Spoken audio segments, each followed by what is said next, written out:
할렐루야. 7월 17일 목요일 아침 기도를 시작하도록 하겠습니다. 다 함께 사도신경으로 신앙 고백하시겠습니다. 나는 전능하신 아버지 하나님 천지의 창조주를 믿습니다. 나는 그의 유일하신 아들 우리 주 예수 그리스도를 믿습니다. 그는 성령으로 잉태되어 동정녀 마리아에게서 나시고 본디오 빌라도에게 고난을 받아 십자가에 못 박혀 죽으시고 장사된 지 사흘 만에 죽은 자 가운데서 다시 살아나셨으며 하늘에 오르시어 전능하신 아버지 하나님 우편에 앉아 계시다가 거기로부터 살아있는 자와 죽은 자를 심판하러 오십니다. 나는 성령을 믿으며 거룩한 공교회와 성도의 교제와 죄를 용서받는 것과 몸의 부활과 영생을 믿습니다. 아멘. 찬송가 322장입니다. 통일 찬송가는 357장 세상의 헛된 신을 버리고, 찬송가 322장 통일 찬송가는 357장 세상의 헛된 신을 버리고 찬양 올려드립니다. 세상의 헛된 신을 버리고 하나님 이름 높여 기리세. 온 천하 백성 모두 나와서 다 같이 하나님만 섬기세. 세상의 헛된 우상 버리고 인간의 모든 부귀영화와 거짓과 불의 모두 버리고 온전히 하나님만 섬기세. 주님의 백성 서로 헤아려 시기와 미움 아주 버리고 하나님만을 홀로 섬기는 천국을 어서 이뤄 주소서.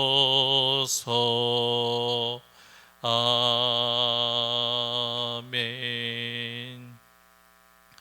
오늘 우리 주신 하나님 말씀 요한계시록 11장 14절에서 19절의 말씀입니다. 요한계시록 11장 14절에서 19절의 말씀, 저와 여러분들이 한 목소리로 한 절씩 나누어서 읽으시고 마지막 19절 말씀은 한 목소리로 함께 봉독하도록 하겠습니다.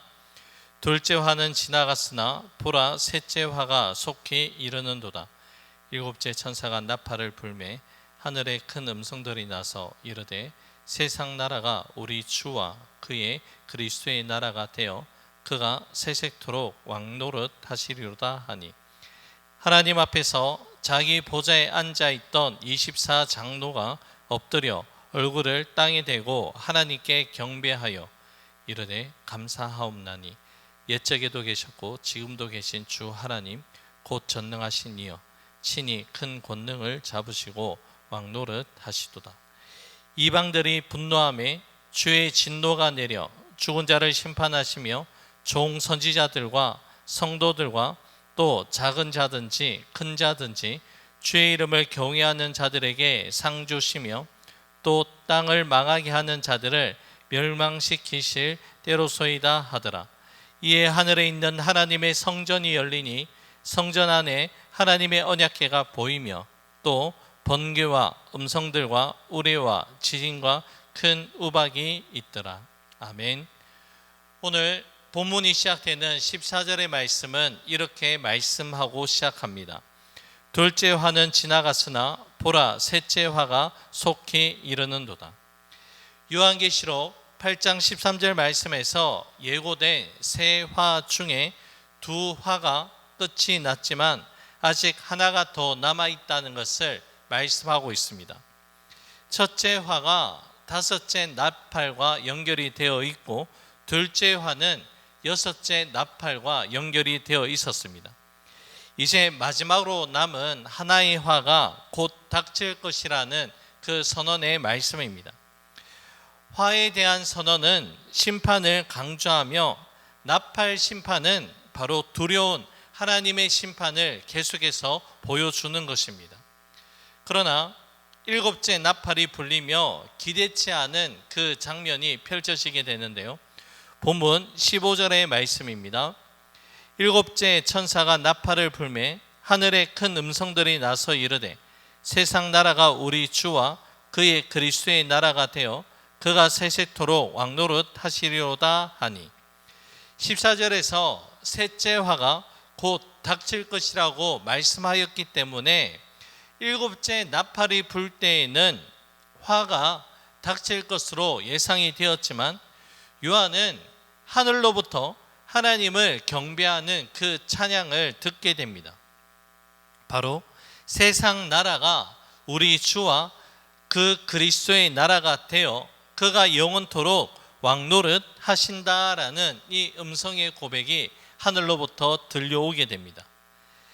일곱째 천사가 나팔을 불 때 하나님의 나라가 이 땅 가운데 온전하게 이루어진다라는 찬양과 경배의 내용입니다.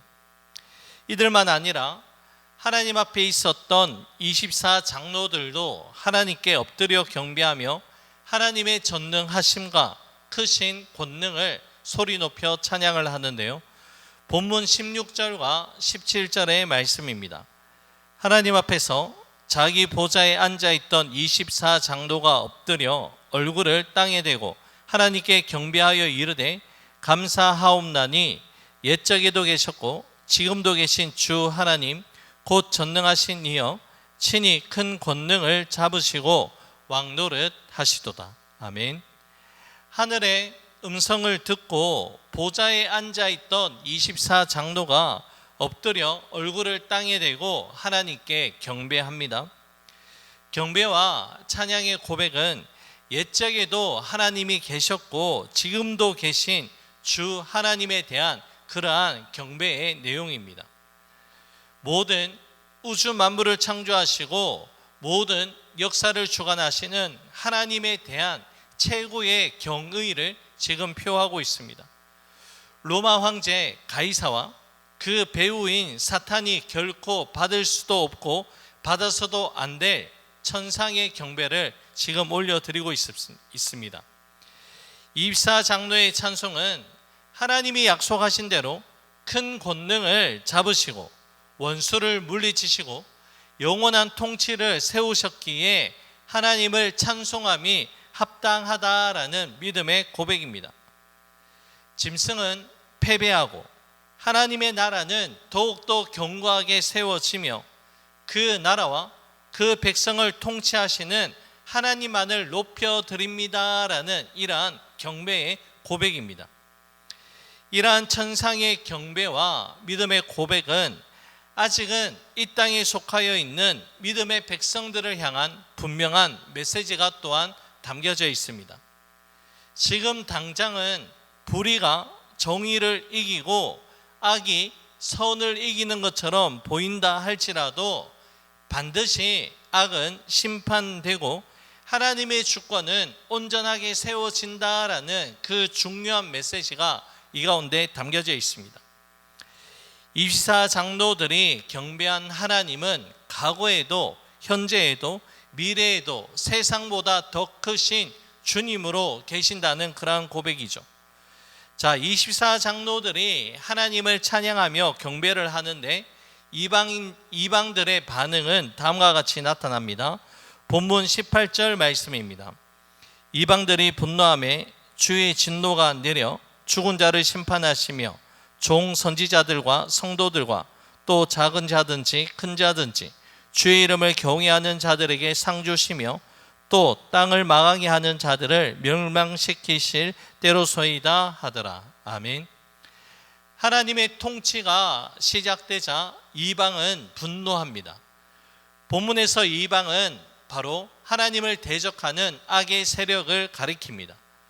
포악한 힘을 앞세워서 이 땅을 황폐하게 하는 자들이며 자신들의 욕망을 위해서는 공의를 짓밟고 불의와 악독으로 하나님을 철저하게 대적하는 자들이 바로 이방입니다.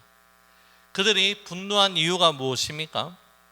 주님이 재림하시기 전까지 세상 나라 통치자들은 자신들의 권력을 휘두르며 마음대로 살아가고자 하였습니다.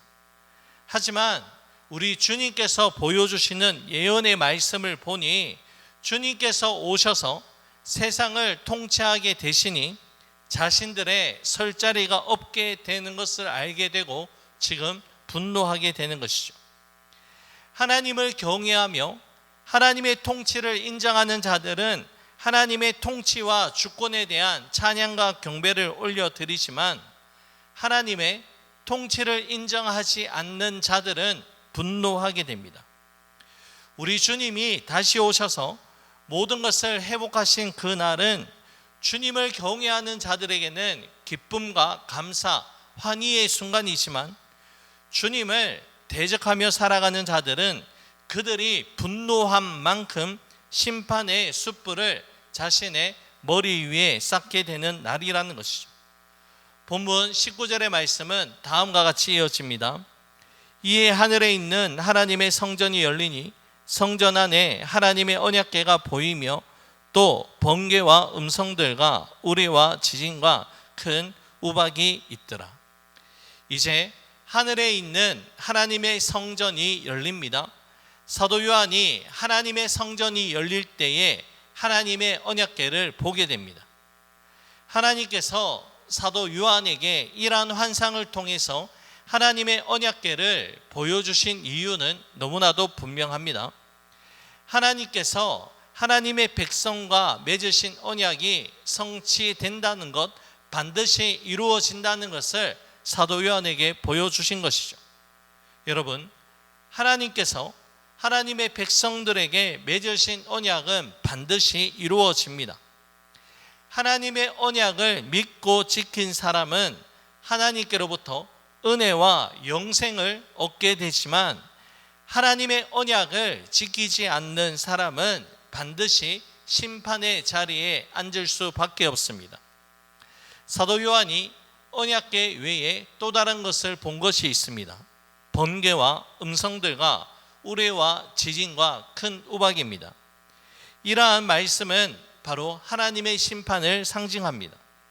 그 심판은 하나님의 통치를 인정하지 않는 자들에게 임하는 심판입니다. 하나님의 언약궤를 보여주셔서 신실하게 하나님의 약속을 이루어 주신다는 것을 하나님이 사도 요한에게 보여주셨다면 번개, 음성, 우레와 지진과 큰 우박은 반드시 하나님의 심판이 있다는 것을 또한 보여주는 그러한 말씀입니다.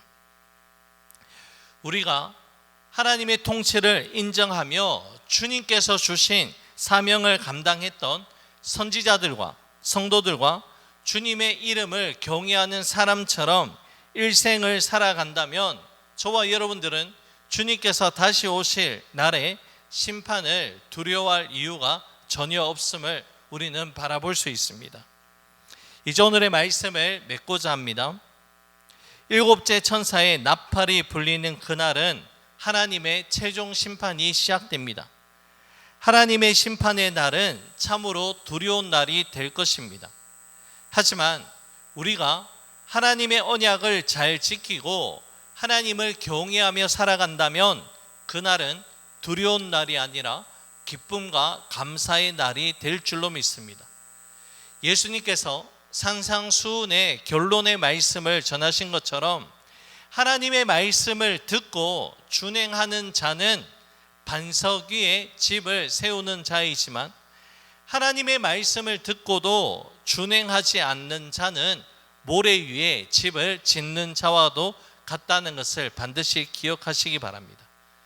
결국에 오늘 이 하루 우리가 하나님 앞에서 어떠한 삶을 살아가는지가 참으로 중요하다는 그런 말씀이죠.